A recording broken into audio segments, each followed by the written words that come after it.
안녕하세요. 언약교회 이대 수집사입니다. 성경개요 둘러보기 신약편 17번째 시간 디도서입니다. 본 서신은 그레데 섬의 목회자 디도에게 주는 목회 메시지로 디모데 전후서와 함께 목회 서신으로 분류됩니다. 사도 바울은 로마 감옥에서 1차로 석방된 뒤 네 번째 선교 여행을 하게 되는데 이때 디도와 함께 그레데 섬을 방문하게 됩니다. 짧은 방문 후 디도를 남겨두고 그레데 섬을 떠난 바울은 그레데가 많은 문제점을 안고 있는 지역임을 파악하고 목회자 디도에게 목회 지침들을 기록하여 전달하게 됩니다. 따라서 비록 짧은 서신이긴 하지만 본 서신에는 장로들의 자격, 거짓 교사를 향한 경고, 성도 양육에 필요한 지침, 그리고 성도들의 바른 대인관계와 사회생활을 위한 조언 등 신학적으로 매우 중요한 주제들과 성도들의 바른 생활에 관한 실천적 측면들이 잘 나타나고 있습니다. 헬라어 성경에서 본 서신은 프로스티톤으로 불리는데 이는 디도에게란 뜻이고 디도서는 이 제목에서 유래되었습니다. 본 서신의 저자는 사도 바울입니다. 그것은 무엇보다 본 서신의 내용이 이를 증거하는데 1장 1절을 보면 하나님의 종이요 예수 그리스도의 사도인 나 바울이 사도된 것은 이라고 시작을 합니다.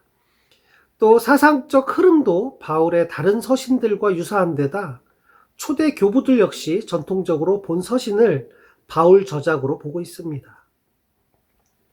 반면 혹자는 본 서신의 교회 직분들은 2세기 때 나타난 제도들이고 본 서신의 내용이 사도행전에는 언급되지 않는다는 점을 들어 본 서신의 바울 저작서를 부인하기도 합니다. 그러나 감독이나 집사, 장로 직분은 이미 1세기 때 교회에서 존재했으며 사도행전이 바울의 일대기를 기록한 것이 아닌 이상 빠진 내용들도 있을 것입니다. 따라서 본 서신의 사상적 흐름이나 문체, 어휘 등은 아무래도 바울의 것으로 보는 편이 타당할 것입니다. 본 서신은 사도 바울이 1차로 로마 감옥에서 석방된 후에 기록된 디모데 전서와 분위기가 흡사합니다. 또 2차로 로마 감옥에 투옥되어 죽음을 앞둔 시점에서 기록한 디모데 후서와는 분위기가 사뭇 다릅니다. 이러한 점으로 미루어 볼 때 본 서신은 디모데 전서를 기록한 뒤 얼마 지나지 않아서 기록된 것으로 보이는데 대략 기원 후 64년에서 65년경으로 추정되며 그 기록 장소는 디모데 전서를 기록한 곳과 동일 장소인 마게도냐 또는 아가야로 추정됩니다. 그러나 일부 학자들은 고린도로 보는 견해도 있기는 합니다. 이번에는 디도서의 배경과 무대에 대해 살펴보겠습니다. 지중해의 해상교통 중심지이며 군사 요충지인 그레데 섬이 본 서신의 주요 무대입니다. 이곳에는 일찍부터 유대인들이 거주했으며 사도 바울은 죄수의 몸이 되어 로마로 호송될 때 그레데 남단을 지나 항해한 적이 있었습니다. 훗날 로마 감옥에서 석방된 뒤 바울은 디도와 함께 이곳을 방문하여 전도 사역을 감당하였는데 예로부터 그레데 주민은 거짓말을 잘하고 부도덕한 자들로 악명이 높았습니다. 마지막으로 디도서에 나타난 하나님의 섭리를 묵상해 보겠습니다. 그레데 섬은 그리스 반도 남단 100여 킬로 떨어진 지중해상의 아주 큰 섬입니다. 이곳은 해상교통의 요충지였기 때문에 로마 제국은 이 섬을 정복하고 이주 정책을 폈습니다. 자연히 일찍부터 그레데 원주민을 비롯한 헬라인, 유대인, 그리고 로마인 등이 혼재되어 있었습니다. 게다가 그레데는 로마 정부에 항거하여 자주 밀란을 일으켰습니다. 그래서 사회는 항시 불안하고 무질서하며 어수선하였습니다. 이곳에 설립된 그레데 교회는 이런 사회적 영향을 많이 받았는데 디도는 이 교회의 목회자로 세움을 받게 됩니다.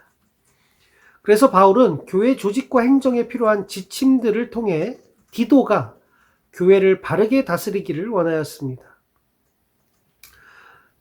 하지만 본서신을 가만히 살펴보면 바울의 취지는 목회 기술을 제공하는 데 있지 않았습니다. 그것은 부차적일 뿐 본서에는 기독교의 핵심 교리들로 가득 차 있습니다. 세 장으로 이루어진 아주 짧은 지면이지만 본서신에는 1장 1절에서 선택을, 1장 2절에서는 영생을, 2장 11절에서는 구원을, 2장 13절에서는 예수 그리스도의 신성과 그리스도의 재림을, 3장 5절에서는 중생을, 3장 7절에서는 칭의를 나타내고 교훈하고 있습니다.